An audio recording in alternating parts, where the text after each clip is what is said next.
Jangan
सबळ व्यापार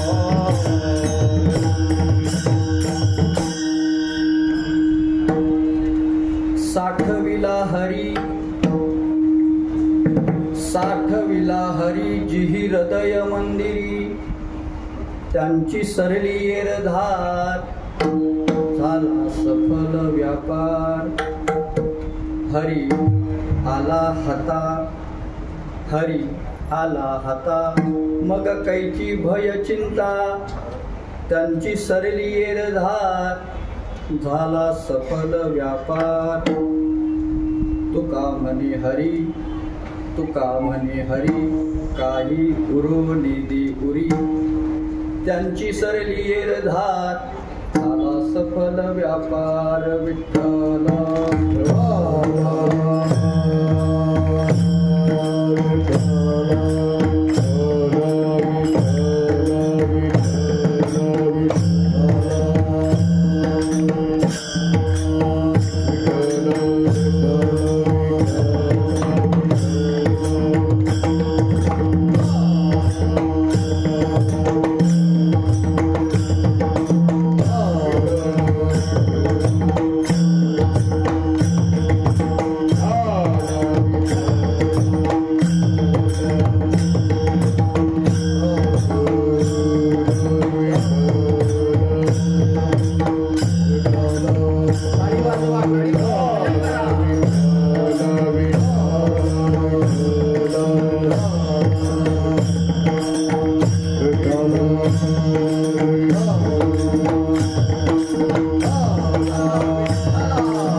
बाबाजी सद्गुरुदास तुका जयांचे केली आस्मरण. होय सकळ विद्यांचे अधिकरण, तेची वंद श्री चरण श्री गुरूंचे. ते नमस्कार मी आता मस्तक माझा पायावरी, मस्तक माझा पायावरी. या वारकरी संताच्या शरण शरण जी हनुमंता, शरण शरण जी हनुमंता. तुझा आलो रामदूता, काय भक्तीच्या त्या वाटा. मज दावाव्या सुभटा, साठविला हरी, साठविला हरी जी हृदय मंदिरी. त्यांची सरली येरधार झाला सफल व्यापार. प्रस्तुत कीर्तन रूपी सेवे करता म्हणजेच निरूपणा करता आपल्या समोर उपस्थित केलेला अभंग तत्वज्ञ जगतवंदनीय जगद्गुरु श्रीमंत श्री तुकाराम महाराज यांचा 4 चरणाचा भगवत भक्ताचं विशेष रूपाने वर्णन करणारा अत्यंत महत्वाचा आणि गोड असा या अभंगातून श्री तुकाराम महाराजांनी खऱ्या अर्थाने संतांचं तोंड भरून कौतुक केले. संत जीवनाचा जर आपण बारकाईने विचार केला तर संताचं जीवन, भक्ताचं जीवन हे कौतुकास्पद अशा पद्धतीचं जीवन. त्यांचं कौतुक करावं तेवढं कमी. कारण या जगतामध्ये कोण आहे स्पीकरवर स्पीकर वेगळं मोकळं ठेवा, एवढ्या लोकांना ऐकायला लागलं. या जगतामध्ये संत हेच एक कौतुकास पात्र आहे. आम्ही का ज्ञानोबाराय तुकोबारायांचं कौतुक करू नये मला सांगा. देवाला अवताराला येऊन जे कार्य देवाला करता आलं नाही तेच कार्य आमच्या ज्ञानोबाराय तुकोबारायांनी सहज लिहिलं या जर पूर्ण केलं असेल तर आम्ही ज्ञानोबाराय तुकोबारायांचं का कौतुक करू.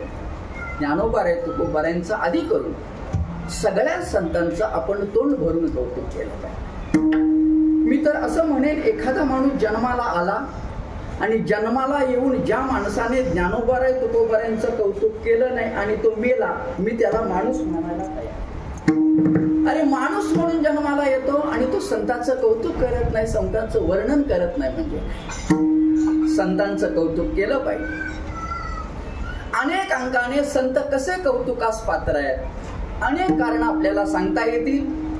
त्या संबंधाने अनेक युक्तिवादही मांडता येतील की संतांचं का म्हणून कौतुक केलं पाहिजे. अनेक कारण आहेत, अनेक युक्तिवाद मांडता येते. परंतु सगळे युक्तिवाद मला आता मांडायचे नाहीयेत. ती सगळं कारण आता मला सांगतही बसायचं नाहीये. ती कारण सगळी सांगून मला माझा वेळही वाया घालवायचा नाही. परंतु मला जे आपलं लक्ष वेधायचं आहे ते प्रस्तुत अभंगाच्या भूमिकेकडे आणि प्रस्तुत अभंगाच्या भावाकडे थोडासा विचार मला आपल्याला या अभंगाच्या अनुषंगाने करायचा. तुकोबाराय संतांचं कौतुक करण्याकरता प्रवृत्त झाले. तुकोबाराय संतांचं कौतुक करतायत, वर्णन करतायत, कारण संतांचं जीवन हे वर्णनास्पद अशा पद्धतीचं जीवन आहे. का तुकोबाराय संतांचं कौतुक करतात? अनेक कारण आहेत. एक कारण फक्त या अभंगाला धरून सांगतो. तुकोबाराय बोलतात, का संतांचं कौतुक करू नये? अहो, संत जीवनाचा आपण थोडासा बारकाईने विचार करा ना. संत जीवनाचा अभ्यास केल्यानंतर लक्षात येईल की संतांनी नेमकं केलं काय आणि संतांनी मिळवलं काय याचं चिंतन करा ना. म्हणजे संत कसे कौतुकास पात्र आहेत हे लक्षात येईल. उलट पक्षी तुलनाच करायची झाली तर आपण करतो काय आणि आपण मिळवतो काय याचं चिंतन करा. संत करतात काय, संत मिळवतात काय याचं चिंतन करा. म्हणजे संत कसे कौतुकास पात्र आहेत हे आपल्याला कळाल्याशिवाय राहणार नाही.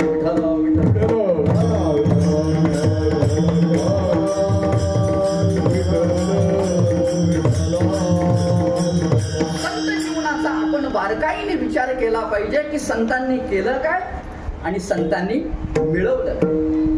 याच अभंगाचा जर विचार करायचा झाला तर या अभंगातून तुकाराम महाराजांनी आपल्याला संतांनी केलं काय आणि संतांनी मिळवलं काय याचा विचार सांगितला. म्हणजे अभंगाची चारही चरणं जर डोळ्यासमोर ठेवली तर पहिल्या चरणातून तुकाराम महाराजांनी संतांनी केलं काय याचा विचार सांगितलाय आणि पुढच्या 3 चरणातून तुकाराम महाराजांनी संतांनी त्याच्यापासून मिळवलं काय याचा विचार. म्हणजे अगदी अभंग सगळा मोकळाच करून जर सांगायचा झाला तर साठविला हरिजी हृदय मंदिरी हे संतांचं कर्ण आहे आणि त्यांची सरली एरझार झाला सफल व्यापार. 1 हरी आला हाता मग कैची भय चिंता. 2 आणि तुका म्हणे हरी काही उरो ने दिवरी हे संतांचं मिळवणं आहे. विठ्ठल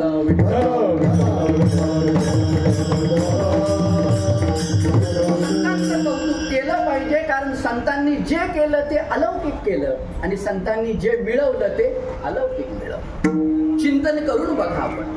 संतांनी जे केलं, संतांनी जे मिळवलं ते अलौकिक मिळवलं म्हणून तर संतांचं जीवन धन्यतेला प्राप्त.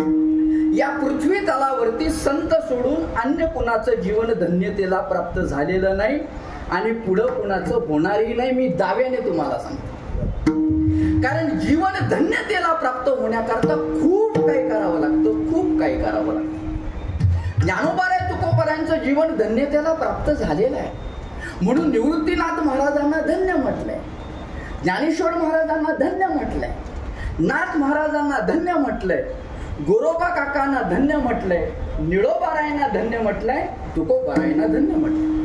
रामेश्वर भट्टांच्या मुखातली जर आपण भाषा बघितली तर रामेश्वर भट्ट एकेकाळचे तुकाराम महाराजांचे कट्टर शत्रू असणारे रामेश्वर भट्ट तुकाराम महाराजांचं ज्या वेळेला वर्णन करतात त्यावेळेला त्यांच्या मुखातून आलेलं वर्णन आपण बघा. रामेश्वर भट्ट बोलतात ना, धन्य तुकोबा समर्थ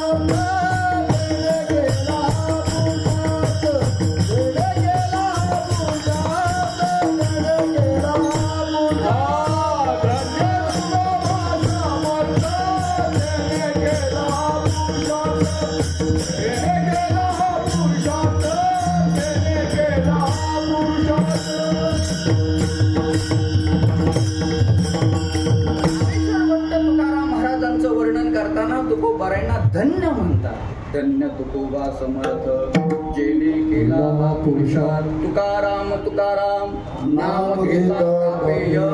धन्य तुकोबा समर्थ जेने केला हा पुरुषार्थ. संतांचं जीवन हे धन्यतेला प्राप्त झालंय. त्याच्या पाठीमागचं महत्वपूर्ण कारण म्हणजे संतांनी जे केलं ते अलौकिक केलं, संतांनी जे मिळवलं ते अलौकिक मिळवलं.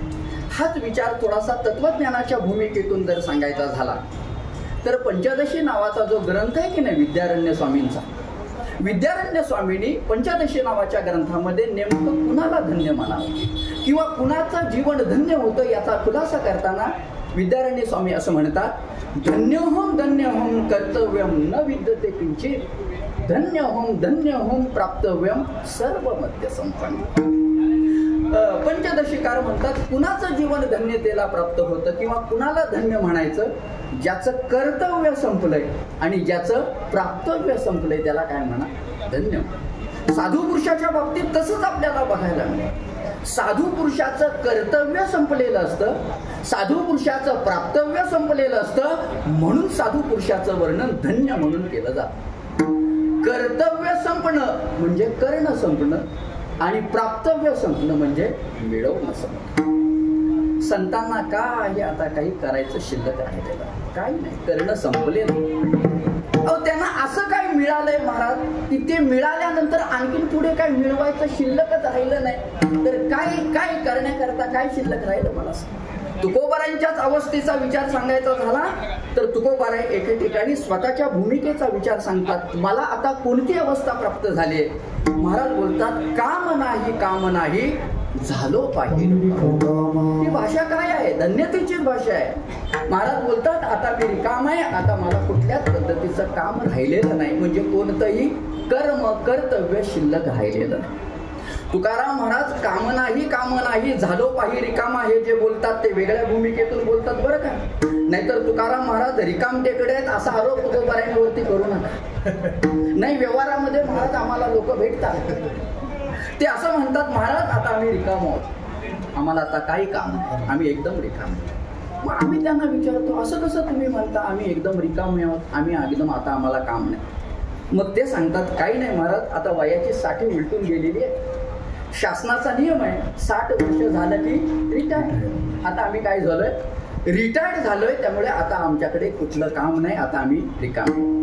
परंतु संतोष महाराज मी खरं सांगू, रिटायर्ड झालेला जेवढं काम लोकांना असताना तेवढं कामावरती जाणाऱ्या लोकांना नाही. माझं चुकत असेल तर महाराज, माझं हे विधान चुकीचं असेल तर सांगा तुम्ही, बघा तुम्ही चिंतन करून बघा. रिटायर्ड झालेले लोक काम नाही म्हणून म्हणतात, परंतु त्यांच्या एवढं काम.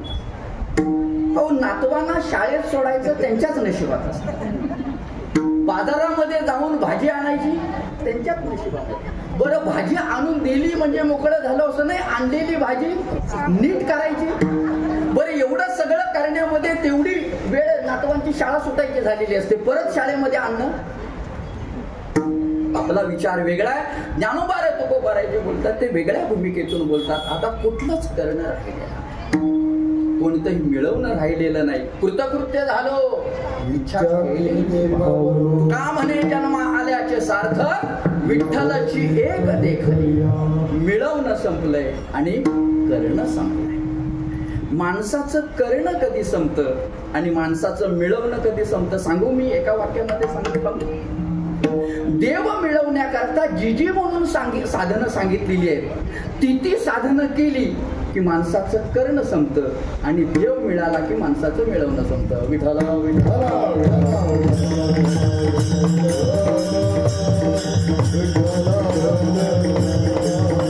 देव मिळवण्याकरता जी म्हणून साधनं आपण केली ती साधनं स्वीकारली, त्या साधनेमध्ये आपण गुंतलो की माणसाचं करणं संपतं. संतांनी हाच विचार तुमच्या माझ्या समोर ठेवलाय. संत महात्मे म्हणतात जसं आमचं करणं संपलंय, आमचं जसं मिळवणं संपलंय, तसं तुम्हालाही जर वाटत असेल की तुमचं करणं संपवावं आणि तुमचं मिळवणं संपवावं असं जर वाटत असेल तर आम्ही सांगतो ना तुम्हाला. संतांनी याच्याकरता काय करावं हेही सांगितलंय आणि काय करू नये हेही सांगितलंय. अगोदर संतांनी काय करू नये सांगितलं याचा विचार सांगतो आणि नंतर संतांनी त्याच्याकरता काय करावं हे सांगितलंय त्याचा विचार सांगतो. आपलं करणं संपावं आपलं मिळवणं संपवावं असं जर वाटत असेल तर संतांनी आम्हाला प्रपंच करायला सांगितला नाहीये. आपण जर प्रपंचामध्ये गुंतलो तर बाप जन्मात आपलं करणं संपणार नाही, बाप जन्मात आपलं मिळवणं संपणार. बघा तुम्ही कुठल्या संताचं प्रमाण जर असेल तर मला सांगा. संतांनी आम्हाला प्रपंच करायला सांगितला नाही. आणि संत का सांगतील प्रपंच करायला? प्रपंचाचं स्वरूप संतांना माहिती आहे. अरे प्रपंच हा दोषाने युक्त आहे, दोषाने. प्रपंच म्हणजे कळालं का तुम्हाला? धन, दारा, पुत्र आणि जग याला काय म्हणतात? प्रपंच म्हणतात. संतांनी तर आम्हाला याचा त्याग करून भगवंताची शरणागती स्वीकारा म्हणून सांगितले. आपण रोज काकड आरतीमध्ये म्हणतो धनदारा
प्रपंच म्हणून तोंडाने उच्चारू सुद्धा नका.